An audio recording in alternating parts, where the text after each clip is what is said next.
Hey Colts fans, I'm JJ Stankevitz. Welcome into another episode of the Colts Show, an Indianapolis Colts podcast. Really excited for today's episode. I had a chance to sit down with Colts owner and vice chair Kalen Jackson, and we talked a lot about girls flag football and the effort the Colts are putting behind growing this sport in our state and making it a varsity sport sanctioned by the IHSAA. We also talked a little bit about mental health awareness and kicking the stigma. It is Mental Health Awareness Month here in May, so excited to get to that. Before we do, though, just a little bit of background, because something cool happened in between when I sat down with Kalen for this interview and when we're releasing this episode on May 8th. So just a little bit more background on this. So the Colts, since early this year, have been promoting the Road to 100, which is a push to get 100 schools, high schools in Indiana, to commit to having a girls flag football team. So that with that effort, if you get to 100 schools, then the IHSAA will consider girls flag for being adopted as a varsity sport. So that's a big deal to be fully sanctioned by the IHSAA, right? The Colts have put $10,000 behind every one of these schools that signs up, of the first 100 schools to have a girls flag team, to support equipment, uniforms, training, coaching stipends. So the Colts are committing up to $1 million for this effort.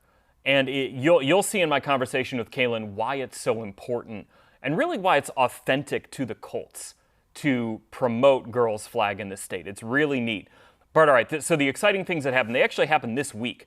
So on Monday, the Colts announced that 8 more schools have committed to fielding a girls flag team in 2025. That brings the number to 65 schools. That's a really big deal. A lot of momentum there. And then also this week, the IHSAA announced that they are now designating girls high school flag football as an emerging sport, which allows a lot more pathways for growth and development of girls flag across our state. So one other thing I want to give a shout out to here, I did get a message. This was from Clayton Clifford. He DM'd me on Instagram after watching last week's show, and he wanted to give me a shout out to Hunter Clark, who is the head coach at East Noble High School of the East Noble Knights girls flag football team. Hunter is a longtime Colts fan, diehard Colts fan, and he's done a lot of work to get girls flag up and running at East Noble. Just one of the many people in this state who have really taken the lead on this, and really built the momentum of this sport in the state. So shout out to Hunter, shout out to assistant coach Katie David for all the great work you two are doing in pushing the sport forward. All right, let's get to my conversation with Colts owner and vice chair Kalen Jackson here on the Colts Show. It is my pleasure to be joined here on the Colts Show by Colts owner and vice chair Kalen Jackson. We're going to talk a little bit about Mental Health Awareness Month later. It is May, obviously a big month for mental health awareness and kicking the stigma, but I want to talk about girls flag because this has been a big initiative for the Colts for the last 6, 7, 8, 9 months now of getting girls flag sanctioned in the state of Indiana. So before we get into the efforts and the Road to 100 and all the things the Colts have done to promote girls flag, why is it important for girls flag to grow within this state? Well, I think there are so many reasons. First of all, I think when you look at flag in general, like not just girls flag, it's a different way to connect with our game. I think it is something that's a little bit more accessible. It's less expensive in some ways. And I know in some cases for younger kids, it's a better way to start, and maybe a way that parents might be more comfortable to start that way. But I think when it comes to looking at the female element, for so many years, when I was growing up, there were a lot less ways to connect with our amazing game of football. And I think there's always been an interest and a fandom and a love of football from females and young girls, but the opportunities just weren't as plentiful. And so this is a really great way to do that. And I think what that means is not just them playing the game of football, but leading them into more opportunities within the sport. There's so many studies, including one really recently, about how young girls or women who play sports are more likely to be in a leadership or an executive role within their career. So there's even scientific evidence behind that. And so to be able to give that opportunity to girls to, really encourage them in that way beyond the sport is also really important. I think kind of along those lines too, just the Colts to me are a really good example of what women can do in football. Obviously, there's you and your sisters at the ownership level, but you have Mulaney Lowe, who's going to be on this podcast next week, our director of football operations. You have Izzy Diaz, the Harriet Irsay fellow, who's worked now for a couple of years with our special teams. Like, these are big jobs within a football team, and I see Girls Flag as an opportunity to get more women involved in football on a larger scale. Do you think that that's fair to say for it? Absolutely. I mean, I think, again, it's like any way to connect with the game. So maybe there are some girls that, because like I said, there's always been girls interested, girls, maybe back when I was younger, having their dads drag them to the game and then they end up falling in love with it. But this is an opportunity for, even if their dad's not a fan or, it hadn't been introduced to them, that there are these opportunities. And like you said, beyond the field. And, as I mentioned, growing up, the opportunities to connect with the game weren't as plentiful, but also the opportunities within our building weren't as plentiful, especially in the locker room and on that side of the building and football. There just weren't. I didn't see, when I was lucky enough to be in the locker room when I was young with my dad, I didn't see female trainers. I didn't see female doctors. I didn't see female coaches or anything, scouts, you name it. And so for me, it's a really cool moment, these last 10 years to see that escalation within our own building, but across the league, and seeing that continue, and really to see the investment, not just from us, but from the league. We were definitely inspired by the league and their investment in Girls Flag, and really helping us see the data behind why it's important, not just for the game of football to thrive, but for females to thrive, especially within our industry. And so to be able to kind of, no pun intended, take that flag and run with it has been an honor. And I think it's something that me and my sisters have always looked at, in the sense that how can we be representation for young girls and women? How can we make them proud? Are we doing enough? And I think that for a long time, I don't know if the answer was yes, but I do think that it is now, and we're going to continue to build on those efforts and not stop anytime soon. But this has just been such an exciting time for Girls Flag, and especially within our state. I think a lot of states don't have as long of a road to get to a sanctioned level. They may not have to have 100 teams. They may only need 12, or they may not need any, which is something I learned through this process. And as much as that's been a hurdle, to get to that many, that's a lot. And it's a long road. But at the same time, I think it's such a blessing in disguise, if you will, because it enables us to ensure that this has sustainability, and that this is something that's not just going to be for this year, the year it gets sanctioned. It's going to continue on, and there's going to be investment from our state and from the schools that choose to join us in this really exciting, trailblazing time for Girls Flag. So explain the road to 100, because right now, as we're taping this in April. Hopefully by the time this is released in May, there will be more schools on board. But the road to 100 is an effort to get 100 schools so the IHSAA will consider sanctioning Girls Flag as a varsity sport. But there's more to it. There's an investment made by your family and the Colts in, hey, if you sign up to, commit to having a Girls Flag program, we will financially support those efforts. That part of it seems to be a really important piece in terms of getting such a wide breadth of schools on board. It is, and it's something that I think we wanted people to understand, that we don't want you to just come on alongside us. Like, we want to come alongside you and help you. This is something that we know is a big lift. A lot of schools these days, they have a lot of sports. They have a lot of responsibility. They have small staffs, and there's not a lot of funding. And so we through research realized, if we're saying we believe in this, and we really need to put our money where our mouth is and show the support in that way. But honestly, through this process, we've learned a lot, because it's not just money that they need. They need support. They might need more field time. They might need the space. And so trying to work with each individual school on their specific needs is really also a huge part of this. But yes, with the Road to 100 campaign, we committed $1 million. So basically, what that allows is for each school that signs on for this campaign that would get $10,000, up to anyway, to support their flag program. And we are at 58 schools, which is super exciting. Our staff has worked tirelessly to get to that number. I mean, that has not been easy, but you can see the love in it and you can see the passion in it. And when we unveiled the really neat display at the stadium now for girls' flag, so if anyone's in the stadium, please go check it out because it's really, really a beautiful display. And that day when I was there for the unveiling, getting to see, girls' flag teams coming out with their parents, with their coaches, and seeing it and seeing the look on their faces and the excitement they had and talking to them afterwards and talking to their parents and seeing, this drive and passion that they have. That was the best part, seeing how this is impacting real lives and hearing one of the girls said, so, for example, there's only one college right now who's offering scholarships for girls' flag. But St. Francis, right? Yeah, St. Francis. But so hopefully we'll get to higher numbers sooner.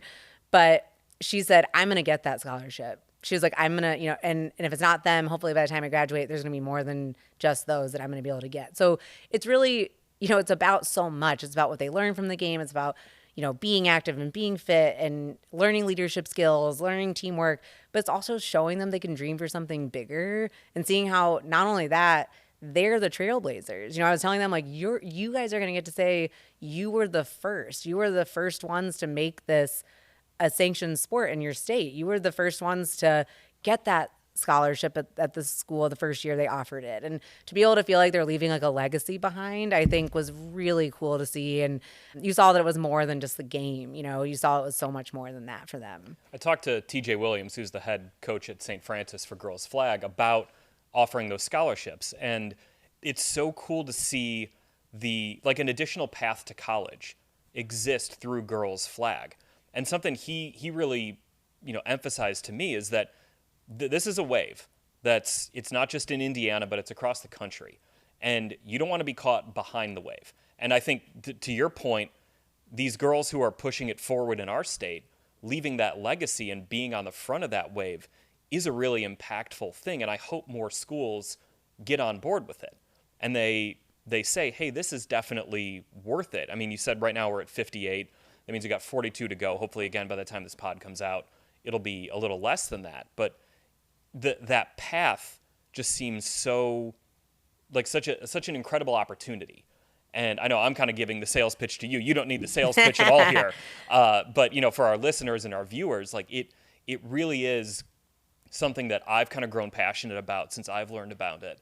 And the other part too that I think is really cool is that these girls are blazing the trail, but the Colts being behind them.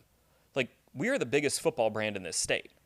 And to have that push from the Colts, like, okay, well, if the Colts are behind it, I hope that only just continues to keep pushing this thing forward. Yeah, well, I hope it shows, support and belief in them and that people want to support this. People want to support you as a woman. You know what I mean? Mm-hmm. My kids play at First Baptist, and I was there the other day, and it was a really cool opportunity for me to see the first year that their flag kits have Colts logos on them. Mm-hmm.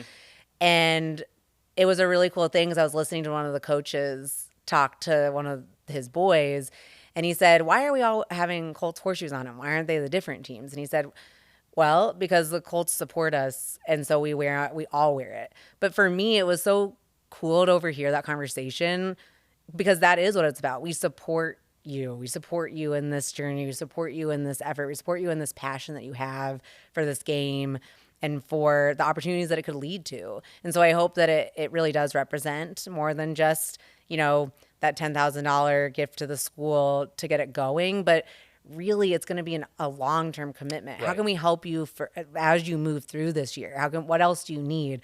What are we missing? What can we not see because we're not, a high school AD, we aren't doing that as our job every day. So what are we missing? And so that's been a huge help. And that's why it's not just us. It's not just our staff. It's these ADs and these coaches that believe in it too, that are coming alongside us that really gets it done. Like anything, we can't do anything that we do that's done well alone. And this is, another perfect example of that. I think that's another really good point to make is that if and when we get to 100 schools and the IHSAA sanctions it, the Colts support isn't going to just drop off. No. It's like you said, a long-lasting relationship. Exactly. And I think that's, kind of the point of continuing to talk about it and why it matters. You'll get the same example, but not boys flag, girls flag. You're seeing more girls. Instead of it being a co-ed team where there's one girl, like my daughter's first year on her flag team, it's morphing into all girls, or at least half and half. And I think having enough interest where they can have their own. And I think, like I said, just having that equal opportunity too, for them to be having interest off the field. And what does that mean? Like I love football. If I don't play flag in college or past high school, where can I take this love and this passion? Look at all these other opportunities there are, whether, like we listed all of them, from coaching to scouting to being in some kind of doctor role, or even in our business side. And I think that having that brought to the forefront and put in front of young girls is super important, having that exposure. I think the last thing on this that I've felt through it is that this initiative is very authentic to the Colts. It's not, oh yeah, we just decided we're going to support girls flag. It's like, this is something that, because of, yourself and Carly and Casey leading this organization, that it is authentic. That it's not just, hey, we're supporting girls flag. It's that we have women on our sidelines in coaching roles. We have women athletic trainers. We have, women in our football operations department, women in our, like you said, in our business side. So it's not like that. I think the authenticity of it, I think, is something that really helps in terms of driving home the importance of this initiative. Yeah, absolutely. I mean, I think like anything that's done well, it's coming from a genuine place. And that's definitely the case for this. I think of, the NFL has put on a women's forum the last few years, and each year it's giving women the opportunity to be placed into roles and kind of fostering that growth from college into the league. And I've participated. Carly's been there in person every year, interviewed women, talked to women, what are the interests? And so many of them will have such a broad interest. Like they just want to get their foot in the door, and they really understand that sometimes that's what it takes. And I think just seeing the passion behind them and knowing that we're in a position to help, really makes us invest in things like this. Let's talk about mental health and Mental Health Awareness Month. This is, Kicking the Stigma has now been around for 5 years. Is that right? Yes, it started in 2020. Yeah. So 5 years into this initiative of growing, mental health awareness research and, development, where has it kind of motivated you to continue going, seeing the success that this has had over 5 years, improving the mental health of Hoosiers, or Hoosiers in our state, and then obviously across the country? Well, I'll say first, I can't believe it's been 5 years. It's kind of one of those things where it feels like it was just yesterday, and also feels like it's always been around. I think I could talk to you for an hour of the things that we're proud of in this initiative. But also I think a lot of it was super surprising in a way. Like, it took us aback how impactful this has been, and how many people have reached out, and how many connections we've made, and how many people we've impacted. And I'm sure we'll never know the full number, but I don't need to know that, to know that it's made a difference in people's lives. But I would say, people ask me all the time, what's the thing you're most proud of? And that's such a hard question because there's so many things. But I think at the root of it is the individual impact stories that I hear still.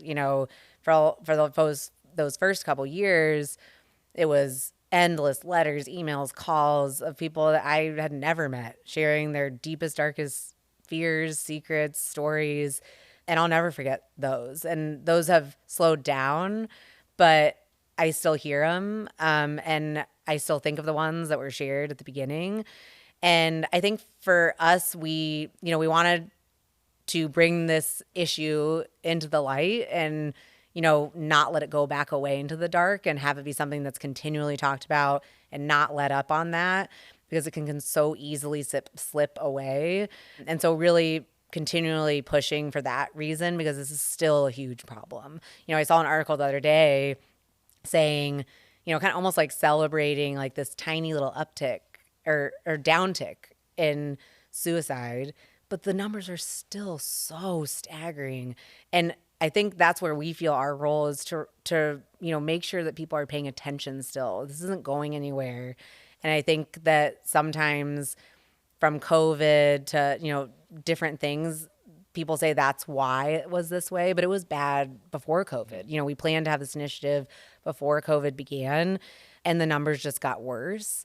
And I think what we've really been focusing on, because of course stigma is still at the core of all of the issues, that if you can't tell anybody that you're struggling, you're not going to be able to get the help. And if that stigma is there, you're not going to tell anyone. But what we start to say now that we've been in this for 5 years, is what happens if the stigma feels removed for you and you tell someone, but the help's not there? The resources aren't there. Right. The support's not there. And so we're really, really, really focusing on that element. How can we be a catalyst for others to speak about this, be a catalyst for others to invest in this space and speak out? Because I think that what we found probably the most is that somebody like us who has a voice and has a brand and has a, powerful light that gets shown on us, we shared that spotlight and that voice with this topic, and it got a lot more people paying attention to it.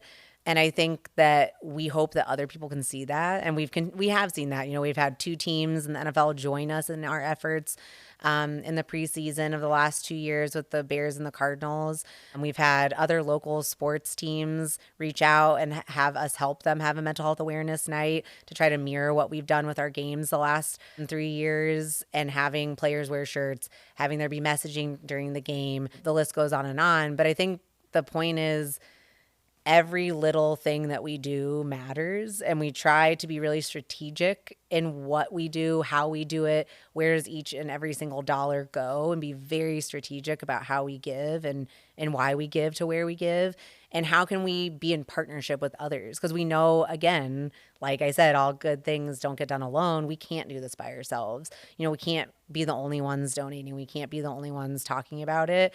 And I think as the years have gone on, you've seen more and more people be comfortable with it. And I think that's what it takes. It takes more and more people talking about it, having it be more of a cultural acceptance. We have a long road to go, but I'm really hopeful in the progress we've made so far. One of the things when I've talked to recipients of the Kicking the Stigma action grants, which provide funds for very specific programs, whether it's research or it's awareness or it's actual treatment, they all tell me that having the Colts logo behind this and having the backing of the Indianapolis Colts in this state makes a huge difference when it comes to getting people in the door, breaking down those walls, just getting them to even consider getting help. Having the Colts logo behind it is so important. I'm curious, as you started it and you had this idea of what it might be.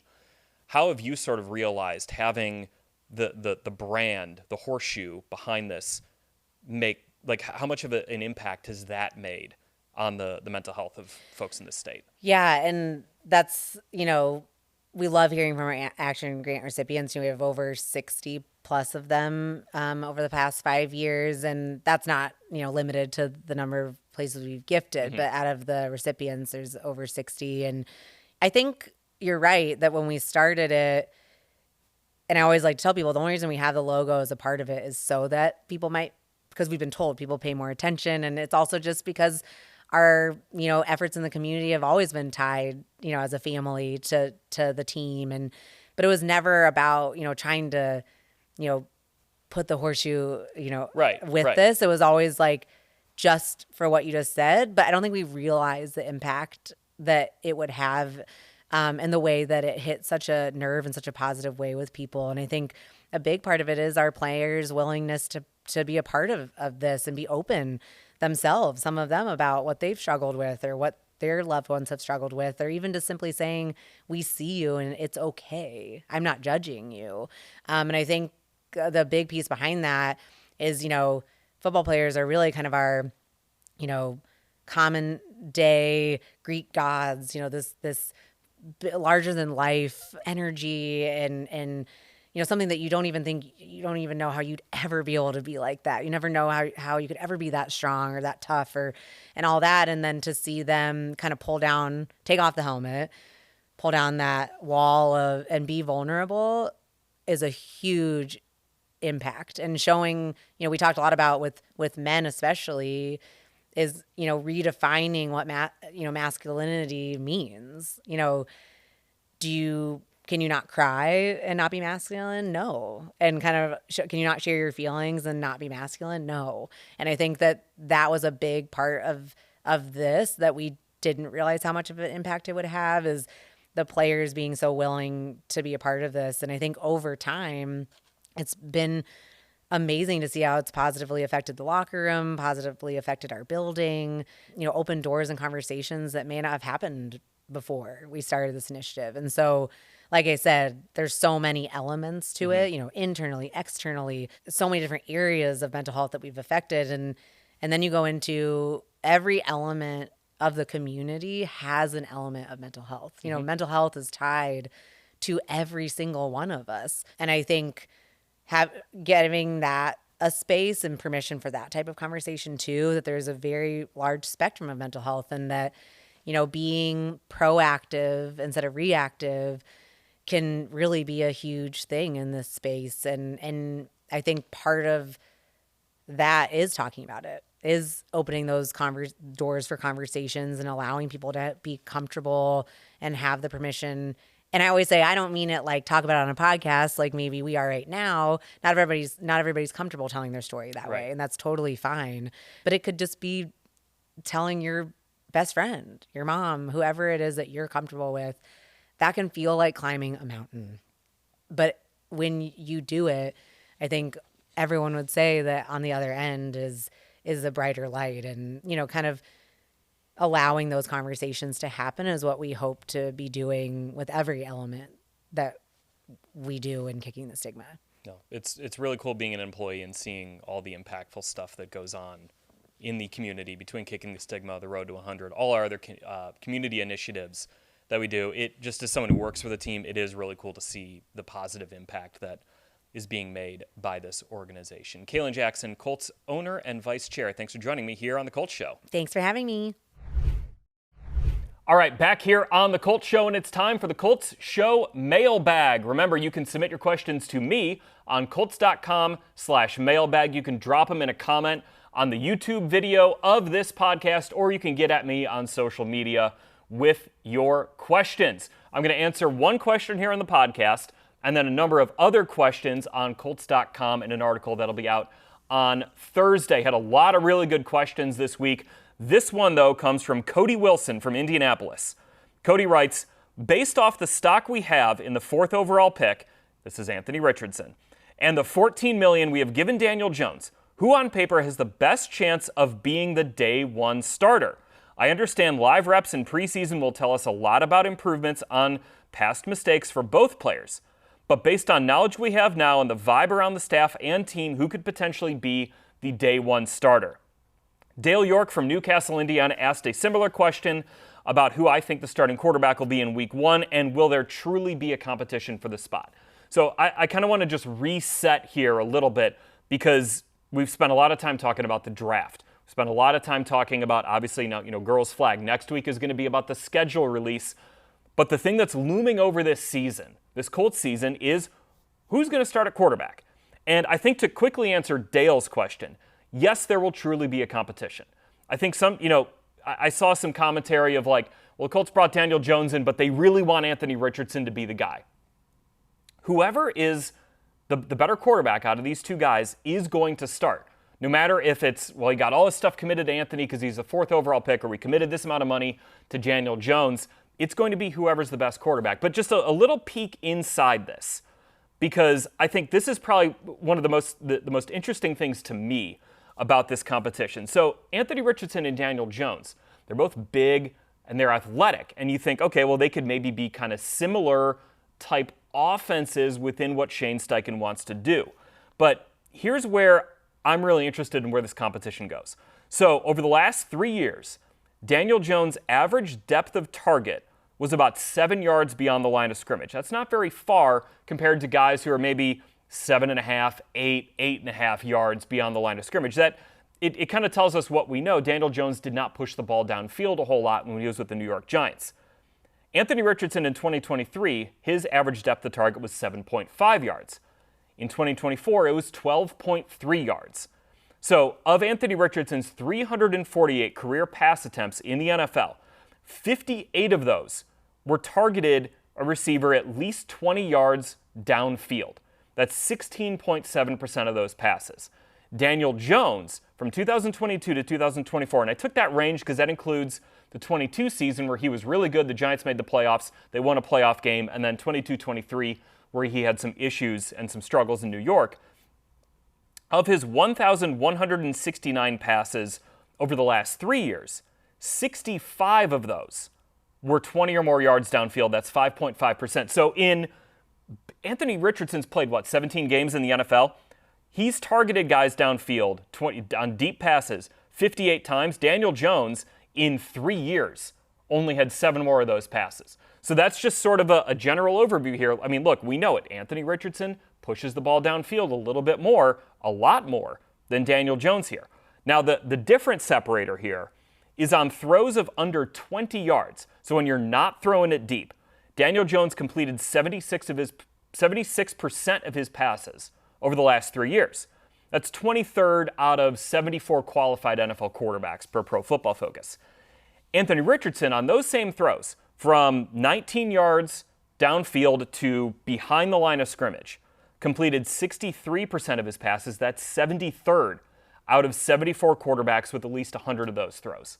So that's a separator. Daniel Jones he has shown over his career he's going to complete more of those intermediate and short passes than Anthony Richardson. How does that play out in the Colts quarterback battle is what I am interested in finding out. And I think what the Colts are interested in finding out. It's why I don't want to handicap this thing right now. Because if Anthony Richardson comes in and he's still able to push the ball downfield, but he's completing more of those short and intermediate throws, then you would say, okay, well, he's probably going to have the lead in it. But if he comes in and he maybe doesn't do those things, or Daniel Jones comes in and maybe he does start pushing it downfield a little bit more, and you can envision an offense that could be more explosive, or at least about as explosive, maybe even a little bit less, you're still probably okay with that, as with Anthony Richardson, but you're going to get more consistency from 0 to 20, then maybe it's Daniel Jones. The injury factor for Anthony Richardson does play a part in here as well. He's got to be able to stay healthy. Right now, that's where he's at. He's at a really good offseason. Everything that we have heard about Richardson this offseason has been really positive in the work he's done with guys like Chris Hewlett down in Florida. And he's healthy right now. So that's all really good to hear. We'll see kind of where that goes. But right now, to answer Cody's question and answer Dale's question, it's too early to tell. And I think that's okay. I think there doesn't need to be a front runner in this if you really want to figure out who gives you the best chance to win in 2025. All right, really good questions. Again, I couldn't get to all of them, obviously, on this podcast, but I got to a lot of them on Colts.com. Go check that out. A lot of, again, really smart questions. Thanks to everyone who submitted. It's really fun seeing just how smart listeners of this show are, how smart Colts fans are, and how in tune with the entire team you guys are. So really appreciate all of that. That's going to do it for this episode of The Colts Show. Next week, I have a really exciting one. I'm going to do the mailbag from here. But the rest of the episode is going to be from Berlin, Germany, where I had a chance to sit down with Colts Director of Football Operations, Mulaney Lowe, where we talked all about the logistical challenges of hosting a game in Berlin, which by the time this next episode comes out, we are going to know who the Colts are playing in Berlin, when that game is, and also, by the way, when the other 16 games are on the Colts schedule, as the NFL schedule will be released at 8 p.m. on Wednesday, May 14th. We'll have an episode of Instant Reaction that'll be out on Wednesday night, going through the Colts schedule. That'll be out again Wednesday night on Apple Podcasts, on Spotify, on YouTube, wherever you get your podcasts. If you've made it this far, you like this episode, please give us a 5-star review on Apple Podcasts. Subscribe to us on YouTube. Lock in for us here, because we are not going to stop our content once the schedule comes out. We are going to have a lot of stuff coming about the schedule release, about that quarterback competition I just talked about, and about this entire Colts team over the next few weeks and months leading into training camp. And also check out the latest episode of High Volume with Jeffrey Gorman. He had a chance to sit down with the great Tom Moore for a lengthy podcast getting into Tom's career. Really interesting stuff, as always, on High Volume with Jeffrey Gorman. All right, that's going to do it for this episode of The Colts Show. Thank you for watching. Thank you for listening. We'll talk to you next week about the Colts schedule. So long.